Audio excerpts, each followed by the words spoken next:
はい、こんにちは、てんぱぱです。今日は KBD ファンズさんから出てるこちらのですね、GSA プロファイルのリボーン RGG キーキャップスのですね、アンボックシング動画を撮っていきたいと思います。はい、それでは早速アンボックシングしていこうと思うんですけども、今日の内容としては、これをアンボックシングして、中をご紹介しつつ、他のキーボードについている SA プロファイルと、これがGSA プロファイルなんですけども、この音の違いっていうのもですね、楽しんでみたいなと思いますので、その辺の音の違いみたいなところもご紹介できればなと思います。はい、それでは早速見ていければと思いますが、見ていただいて分かるように、これ GSA キーキャップキット、ごめんなさい、GSA キーキャップキットと書いていて、マテリアルは ABS という形になってますので、ABS の素材でできているようなキーキャップになってます。で、非常に箱がですね、なんていうんですかね、こだわりがあるような箱になってまして、こんな感じで、はい、めちゃくちゃかっこいい箱になってます。そしたらこれを早速開けていきたいと思います。はい、それでは開けます。カポッ。出ましたね。こんな感じのキーキャップセットです。実は私、キーキャップセットを新品で買ったの初めてでして、すごく今興奮しているような感じです。で、このセットですね、レトロ感が特徴的なものでして、そこにちょっと惚れ込んだというところと、あとこのキーキャップのここ見ていただくと、なんか書いてあるじゃないですか。この辺がすごく気になってというか興味があって、通常のキーキャップってやっぱりシンプルなものが多いと思うんですけども、こんな形のものが初めてだったので、これはぜひちょっと手に入れたいと思って購入してしまいました。ブラックフライデーセールで他のセールがされている中で、これは全くセールじゃないにもかかわらず買ってしまったという、まさかの、展開なんですけども、そんな形で買ったという感じです。そしたらこれですね。よっ。よいしょ。2段目がありますね。こんな感じです。はい。よいしょ。はい、こんな感じで2段目になってます。こんな感じですね。で、私、オールソリニア使いなんですけども、2U のキーキャップもついているので、購入したという感じになります。そして、さらに、はい、いろんなのがついてるという感じで、ここまで来ると、これフランスの国旗なんじゃないかって思いますが、何に使えばいいかよくわかんないですけど、この辺は多分好みで使ってくださいというところと、あと1個なんか、ペット、はい、エンターですね。ISO エンターがついてたので、これも使えるという感じになります。はい。よっ。さあ、ちょっと質感見ていければと思います。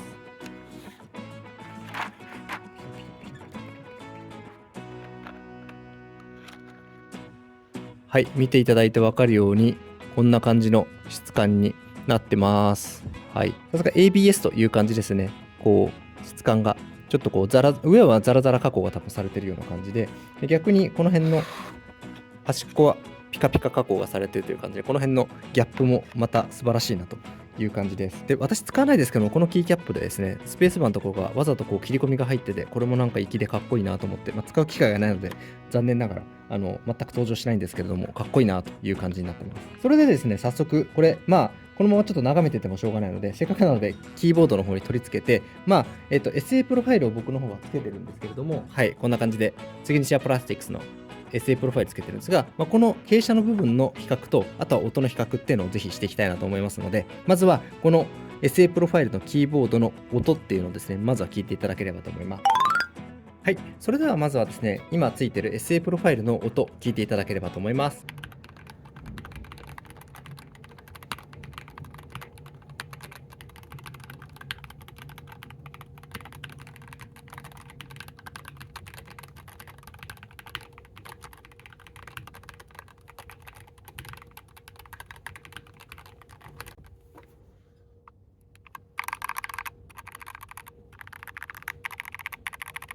はい、いかがだったでしょうか。中にはですね、ギャーテロンのオイルキングが入ってるんですけれども、これをちょっとキーキャップ変えたときに、どれぐらい音が変わるのかっていうのをぜひちょっと楽しみに変えてみようかなと思います。はい、そしたら、キーキャップのインストール終わりました。こんな感じになりました。めちゃくちゃレトロ感あってかっこいい感じです。ちなみに先ほどちょっと言い忘れちゃったんですけども、このキーキャップの厚さなんですけれども、大体ですね、ちょっとこれ B のとこなんですが、はい、見ていただいたのように 1.3 ミリぐらいというふうに思っていただければと思います。ちなみに先ほどの、シグニチャープラスティックスの方は、SAP というやつなので、太くて 1.6 ぐらいあるという感じなので、0.3 ミリぐらい、こっちの方が太いという感じになります。それでは早速ですね、音を聞いていただければと思います。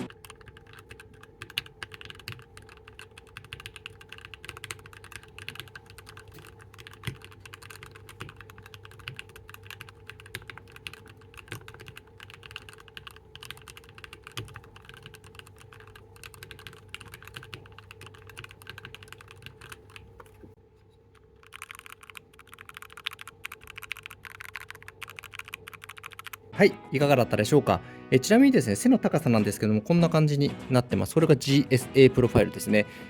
こちらの方に、先ほどの SA プロファイルの写真載せておきますけれども、見ていただいて分かるように、やっぱりこちらの方が少し低めかなというところで、SA プロファイルの方が少し高いような感じが、印象があります。音に関しても、聞いていただいて分かったと思いますけれども、